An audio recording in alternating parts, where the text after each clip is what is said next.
Từ từ nó tẻ này Đặt từ bắt đầu rồi bạn. Cả bạn. bắt đầu 23. Hello, bây giờ là mình sẽ thử thách ăn một con gà nhá. 1,5 kg. Ăn trong vòng 25 phút. Mọi người theo dõi xem mình có thắng được không nhá. 1 triệu nhá. Bắt đầu chưa? Bắt đầu rồi. Bắt đầu rồi. Ăn xong giải thưởng là 1 triệu nhá. Ủa, nhỏ này. Chi về cũng tức là chỉ là hai đi về. Là hai cái nhìn thật điện. Quay đi nào. Nhưng mà Không, em quay đi nào. Dạ. chỉ có nào. Cái điện thoại là hai chỉ đó thôi. Chị cứ chỉ phong đi phải vòng á. Từ chiều mà. Một chạy mới phải đến nào. Không ai lúc này nữa.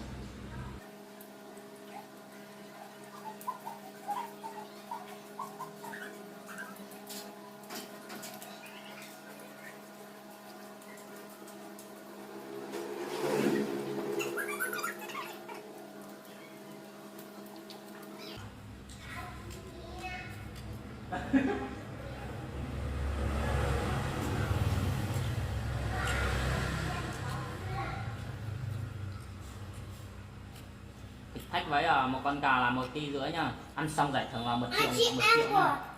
Thằng này à. Đi gặp nhà. Có của cả.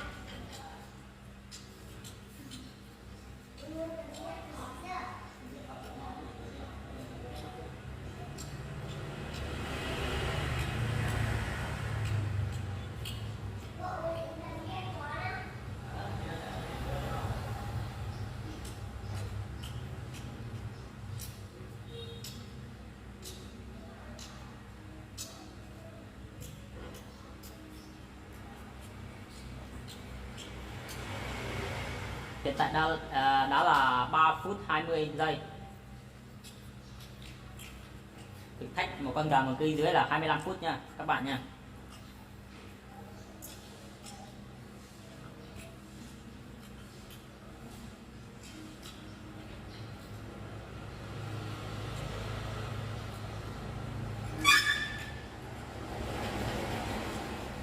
Ngon. Ngon lắm mọi người ơi. Dạ.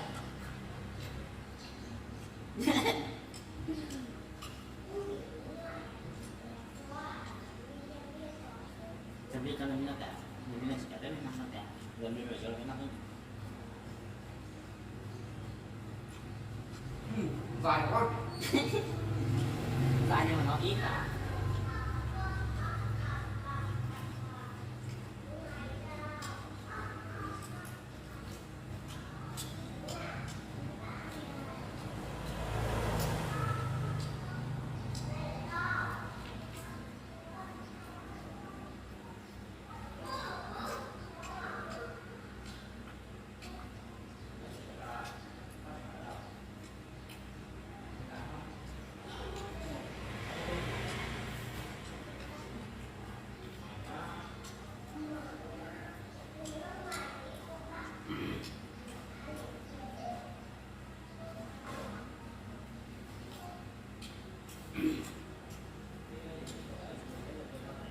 Còn nhiều lắm mọi người.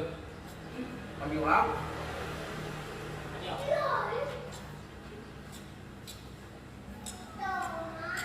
Hiện tại vừa có được 5 phút mấy nhưng mà bạn ấy đã ăn hết một nửa con gà nhá. À, chị một. Chỉ nhìn thôi. Chỉ có đúng không? Đúng không cha? Đây chỉ là thử thách vui đấy nha các bạn nha.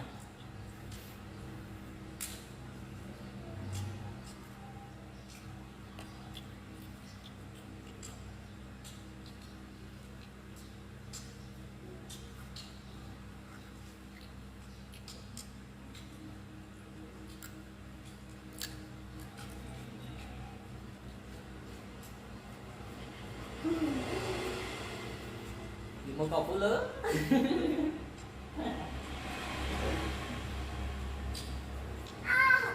Cô bắt tay cô cười. Ờ.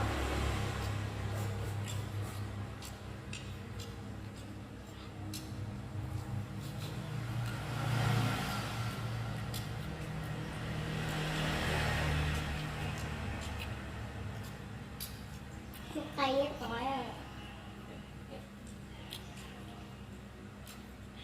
Mình sẽ nói ít cái một tay chứ. Ở gõ ít tay một ó tay nữa. Tưởng bia mình nha. Nên là phải làm cái làm nhiên mà có ít chịu như này.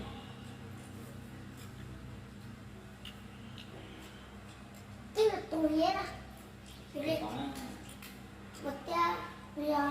Một tay ăn rồi á. Cái. Con là.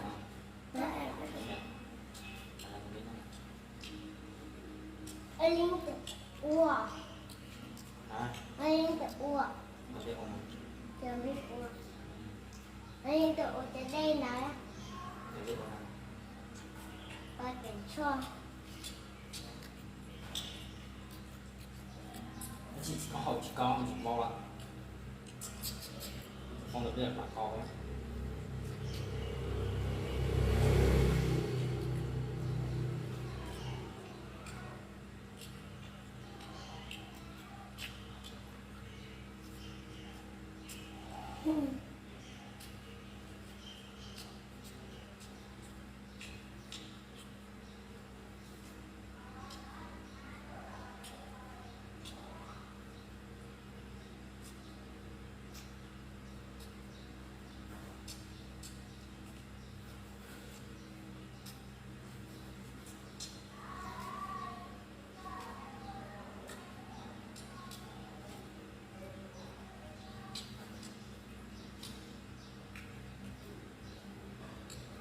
Ăn cái nào nhỉ? Nó bé. Mình biết cái nó cay sợ. Tại bây là gần 9 phút nha. 8 phút. 3 4 mấy giây nhá. 7 Xem. bốn mấy Xem bao nhiêu giây. phút ạ? 8 phút. 5 phút rồi kìa. 8 phút rồi. Không nói chuyện nhiều. Không phải. Chú đang ăn. Vào nhà ngay. Anh đi xem đấy thôi mà. Được nha. Đấy một phép xem.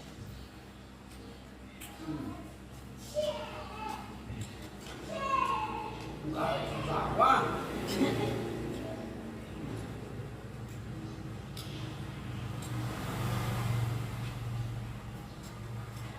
Cứ sẽ ăn vào không nhiều.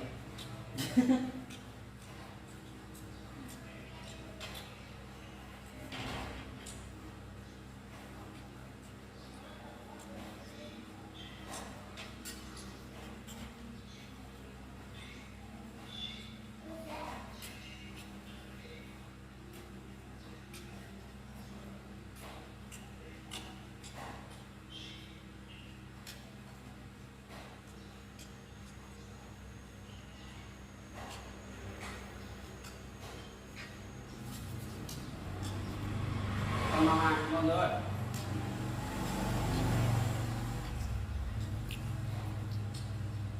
Xong chưa? Bắt chỉ dùng nó bao nhiêu phút?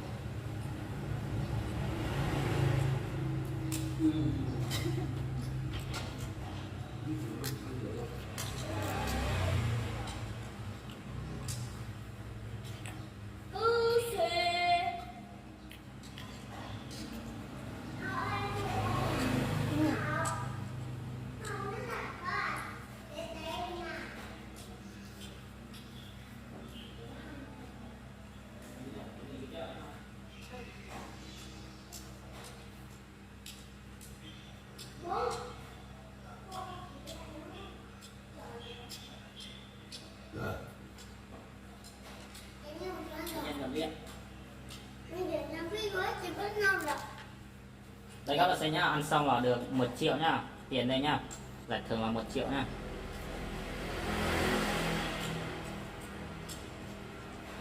Hiện tại vừa có chưa được một nửa thời gian nhá. Này rồi. Như thế.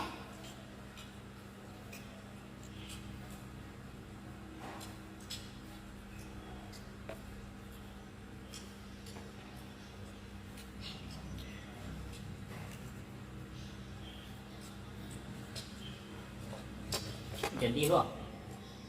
Và thẳng kéo sẽ là tỷ trọng căn tỷ trọng này. Kéo tính kéo trọng căn tự động.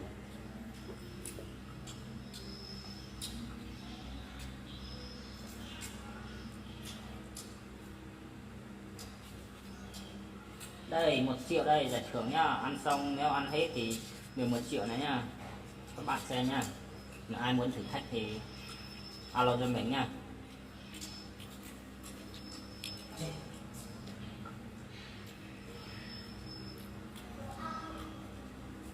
Chuyện gì thế? Ừ. Chuyện gì của ai đây? Được lên. Nó cầm kia. Cầm kia nó tập ra cái à? Mới cầm kia mình nói gì vậy? Còn mình lên một ngày.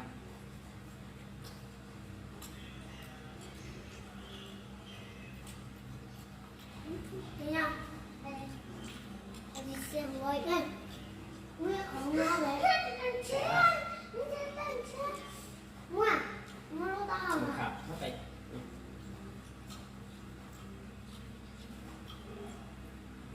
Nó không có trẻ. Nó biết. đẹp xíu.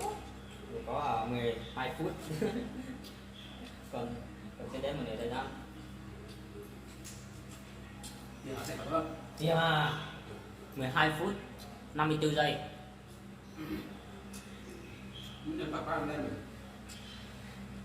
Bắt đầu đang lúc phải đánh sổ. Chào chỉ áp đấy thế.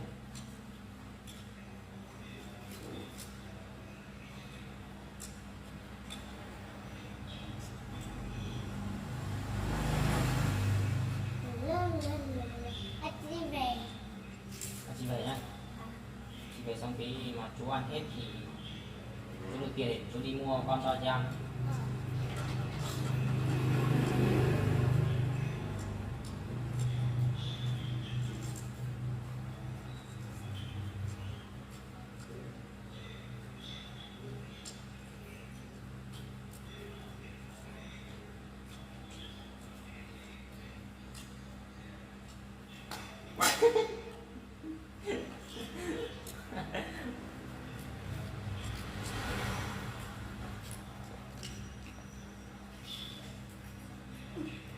Một cái thôi.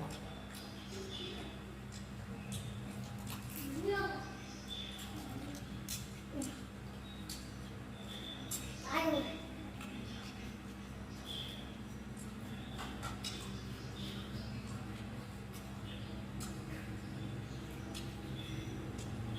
Ăn gì vậy?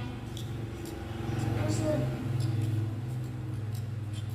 Ăn cái chân, ăn cà. Đúng không? Vừa có một thời gian mà ăn hết như này thì sẽ có anh đến có ăn hết nè.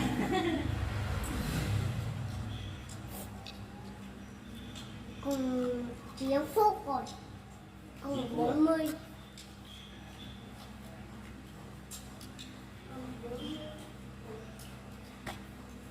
Chạy đi. Chạy. Không nhớ chạy. Đây. Có biết rồi.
Con tấn 19.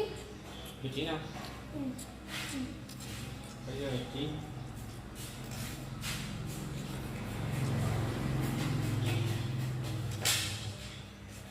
Anh chịu là chậm nha, chịu chậm hết đi. Nó vậy.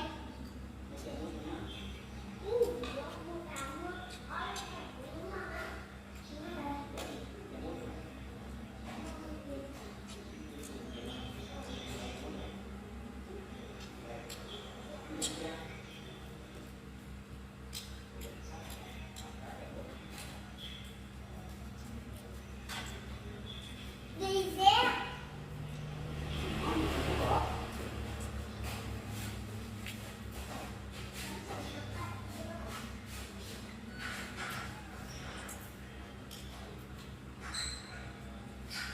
Bây giờ là 16 phút 50 giây.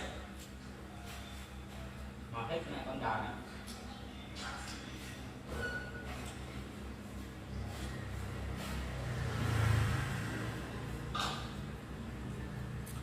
Thịt khách này là ăn sạch nha. Cái nào mà không ăn được á mới vứt thôi nha. Còn cái nào mà gọi là ăn được á, ăn hết nha. Các bạn mà ai mà muốn thịt khách á, alo cho mình nha.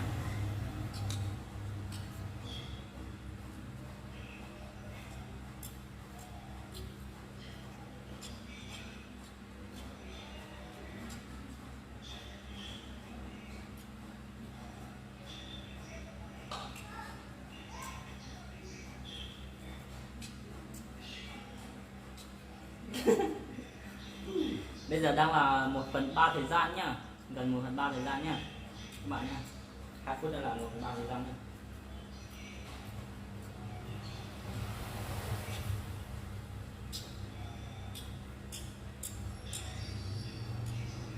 Đã có để xuống này.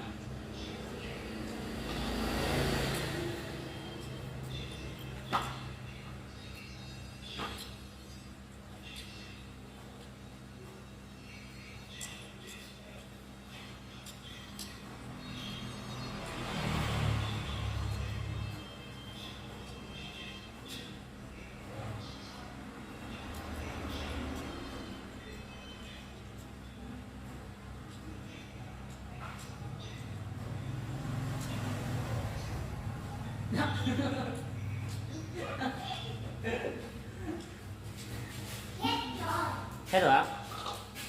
Không được qua đây.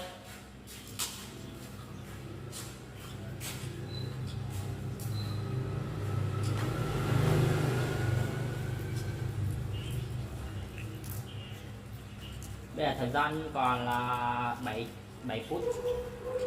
Nhưng mà bạn ấy đã ăn hết rồi nhá, ăn hết nhưng mà gọi là chưa sạch nhá.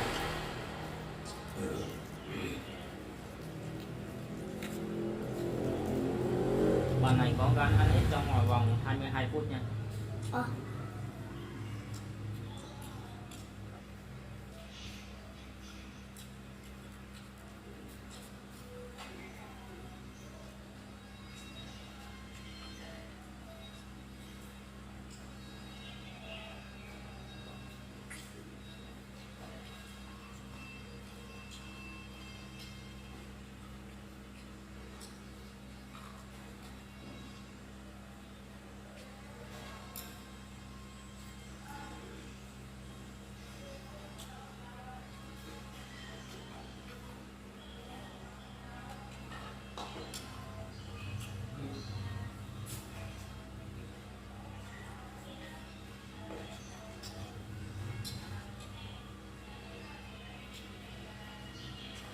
Có lên nhá, bây giờ là hơn một nửa thời gian nhá, bây giờ là 20 phút rồi, còn 5 phút nữa, thời gian là còn 5 phút nữa, cố gắng lên.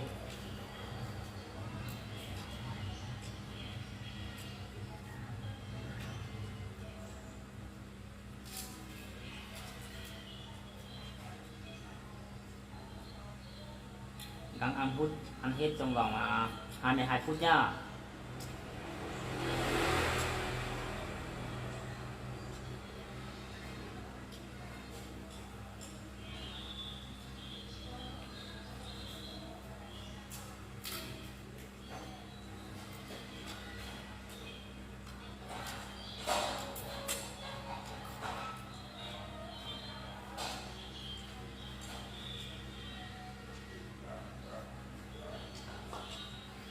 lên từ cái nọ tôi ít cho cái ít chi mà thì chi hở đi này cầu chi phun rồi hả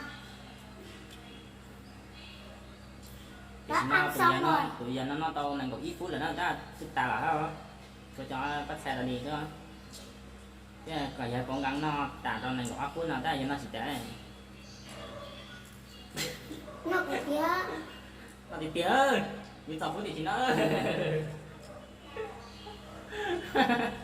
nó chụp anh nó chụp thì khoang cho ta tẹt số gì đâu tới đó đây thì cứ tập cái đó con gái là 3 phút đi đó đi ra đi đang có 9 phút đang là 22 phút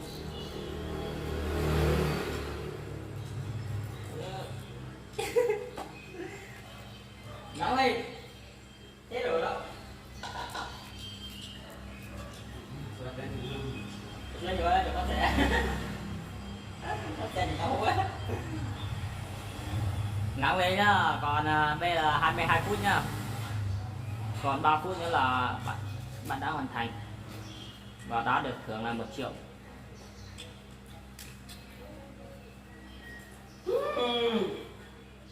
Không dễ ăn. Đây 1 triệu tiền đây. Nếu mà bạn ấy mà thử thách 25 phút mà ăn hết thì được 1 triệu nha. Bạn nha 1 triệu tiền đây nha. Mà anh thích lấy 1 triệu thì alo cho mình nha. Một con gà 1,5 kg nha. Vừa ăn thì vừa được lấy tiền. Đây tiền mà nó ăn hết thì nó được tiền nhưng mà nó thua thì nó mất 1 triệu nha.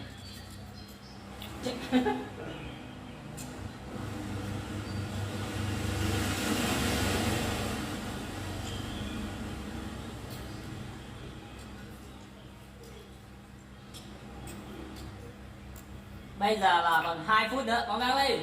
cố lên lên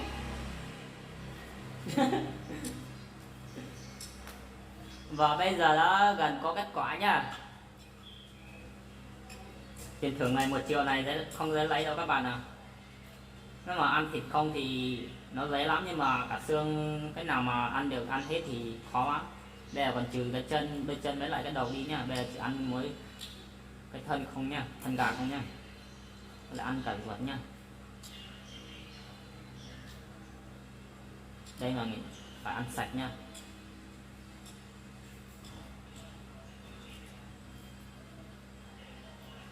Kết quả như này là có kết quả là bạn ấy thua gần 25 phút.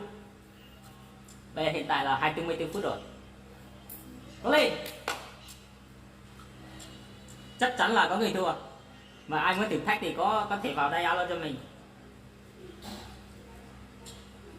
Thì bạn ấy đã ăn hết rồi nhưng mà nó còn xương mà còn với lại còn cái lòng với lại gọi là còn ấy nha. Ăn sạch vào nha.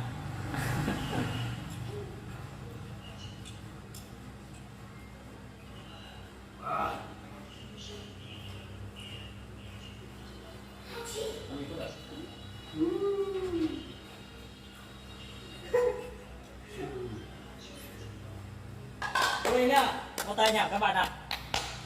Ai muốn thử thách thì vào đây nhá. Bây giờ là 25 phút.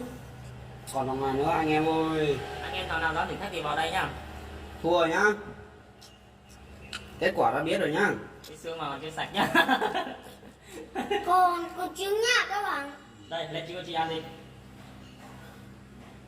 Kết quả đã biết là anh này không thể thử thách một con gà 1,5 kg mà không thể vượt qua 25 phút. Thua thì chỉ thua phút, thua thời gian thôi nhá. Còn nếu mà thời gian lâu thì anh có thể ăn được hết nhá. Nó có thể ăn hết trong vòng 30 phút nếu con gà như này.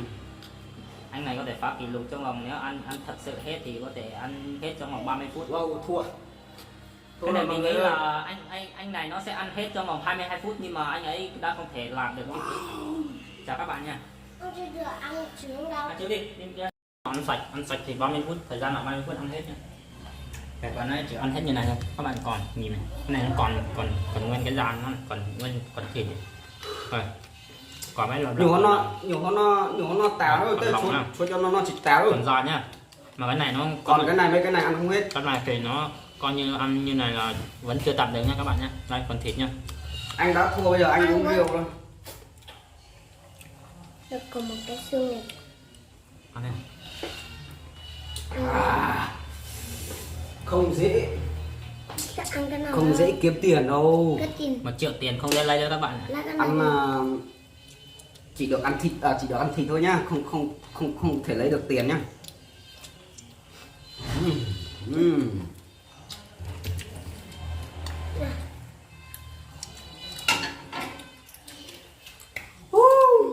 Con gà Trời nó ơi. dai. Có Cái ai là rồi? gà ấy là nó bạn này ăn hết, nhưng mà gà này nó dai. Rồi là đây là gà ta đấy, không phải gà công nghiệp nhá các bạn. Tỏ lá chứ. Cho ăn vậy. Chắc ai cũng nhận, chắc ai lỗi chứ. Bye bye mọi người ơi. Kết thúc video đây. Thì ai cho mình nhá.